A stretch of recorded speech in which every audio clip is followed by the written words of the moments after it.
Hey guys, welcome back to my channel here on Quarantine Life USA. And of course, today we're celebrating MLK Day here in the US, uh, honoring the life of Dr. Martin Luther King. And so, question for you: when was the last time you actually sat there and watched the "I Have a Dream" speech? And I guarantee you, most of you probably haven't. Maybe back when we were kids in high school or back in elementary school. But I try to watch this video at least once, a couple times a year, especially on this day. And I'm not playing the whole thing for you. It's way too long of a video, but it's a very important catalyst to change. Obviously, this is one of the best speeches ever given in the history of man. He was a great orator. That guy was, I think, one of the best public speakers because he spoke with passion, strength, and luckily, the world's changed so much. We're about to, January 20th, we're going to see the first African American vice president in our history. And so, yet in this video, he was asking for change. I just think it's a beautiful speech, and I want to share it with you guys. So, rest in peace, Dr. Martin Luther King, and enjoy this excerpt of the "I Have a Dream" speech from 1963. Enjoy.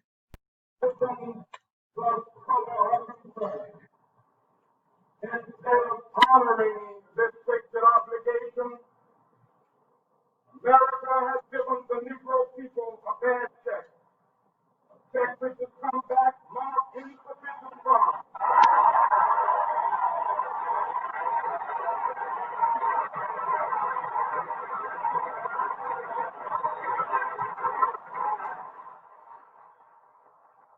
But we refuse to believe that the Bank of Justice is bankrupt.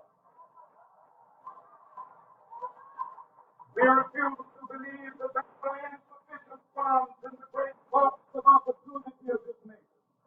So we've come to cash this check, a check that will give us upon demand the riches of freedom and the security of justice.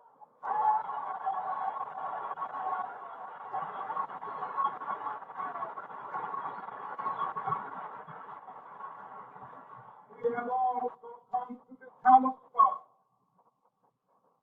to remind America of the fierce urgency of now. This is no time to engage in the luxury of cooling off or to take the tranquilizing drug of gradualism.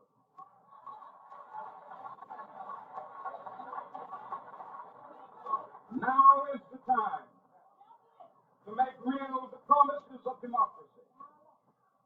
Now is the time to rise from the dark and desolate valley of segregation to the sunlit path of racial justice. Now is the time to lift our nation from the quicksands of racial injustice to the solid rock of brotherhood. Now is the time to make justice a reality for all of God's children. It would be fatal for the nation to overlook the urgency of the moment. This sweltering some of the Negro's legitimate discontent will not pass until that is an invigorating autumn of freedom and equality. 1963 is not an end, but a beginning. Those who hope that the Negro needed to blow off steam and will now be content will have a rude awakening if the nation returns to business as usual.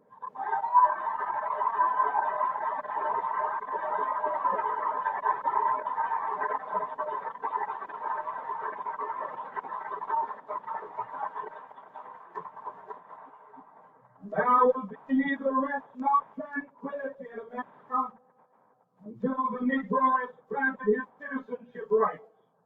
The work against the revolt will continue to shake the foundations of our nation until the bright day of justice emerges.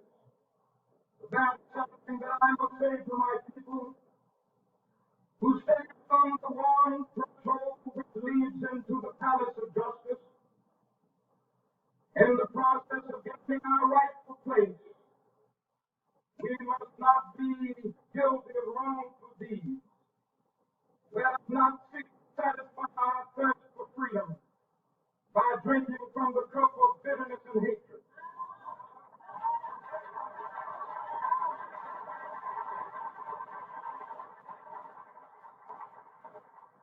We must forever conduct our struggle on the high plane of dignity and discipline.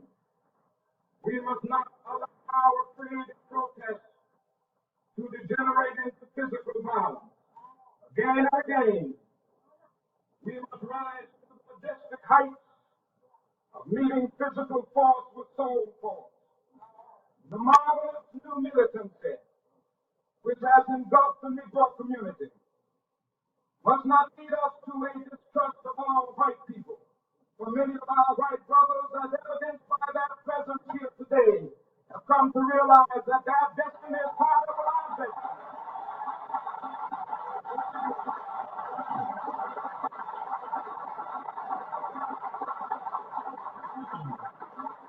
They have come to realize that their freedom is inextricably bound to our freedom. We cannot walk alone. And as we walk, we must make the pledge that we shall always march ahead. We cannot turn back. There are those who are asking the devotees of civil rights, when will you be satisfied? We can never be satisfied as long as the Negro is the victim of the unspeakable horrors of police brutality. We can never be satisfied. As long as our body is heavy with the fatigue of travel, cannot gain lodging in the motels of the highways and the hotels of the city.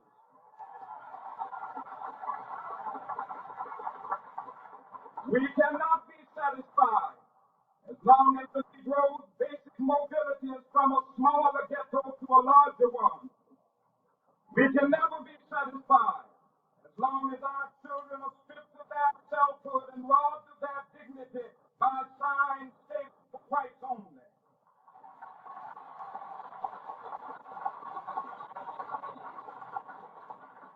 We cannot be satisfied as long as a Negro in Mississippi cannot vote and a Negro in New York believes he has nothing for which to vote.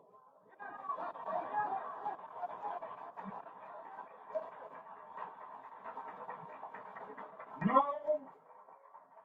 we are not satisfied, and we will not be satisfied until justice rolls down like water and righteousness like a mighty stream.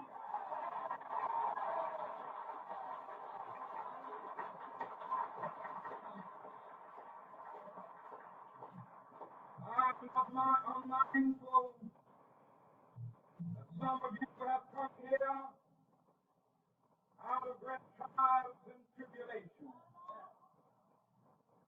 Some of you have come fresh from narrow jail cells.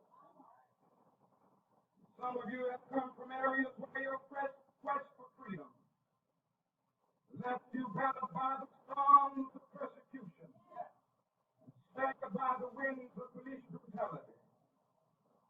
You have been the veterans of creative suffering. Continue to work with the faith that unearned suffering is redemptive. Go back to Mississippi. Go back to Alabama. Go back to South Carolina. Go back to Georgia. Go back to Louisiana. Go back to the slums and ghettos of our northern cities. Knowing that somehow this situation can and will be changed. Let us not wallow in the valley of despair. I say to you today, my friends,